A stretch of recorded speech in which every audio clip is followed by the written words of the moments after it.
জাতীয় পার্টি এখন তো ইতিহাসের অংশ হয়ে গেছে না, এখন তো আর গুগলে নাই। কেন নাই? তারা তাদের দায়িত্ব পালনে ব্যর্থ হয়েছিলেন, এই জন্য আজকে নাই। এখন তারা শুধু মানে বুথের জগৎ থেকে যান নাই, জনগণের মন থেকে উঠে গেছেন। দলের সিদ্ধান্ত দল নিবে, দলের সিদ্ধান্ত তো আমি একা বলতে পারবো না। উনি আসতেছেন, একটা ইলেকশন গিয়েছে, ইলেকশনের একটা ফলাফল সামনে এসেছে, ওনাকে আসতে চেয়েছেন, আমি ওয়েলকাম করেছি। এটা রাজনৈতিক শিষ্টাচার বা সৌজন্যের ব্যাপার। দেশটা তো সংসদ থেকেই পরিচালিত হবে ইনশাআল্লাহ। তো সংসদে একটা দল সরকারি দল হিসাবে বসবে, একটা দল বিরোধী দল হিসাবে থাকবে। সমাজে এক চাকায় কোনো গাড়ি চলে না, মিনিমাম 2 চাকা লাগে।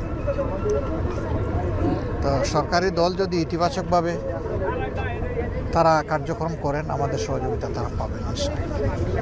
কিন্তু জনস্বার্থ যদি বিঘ্নিত হয়,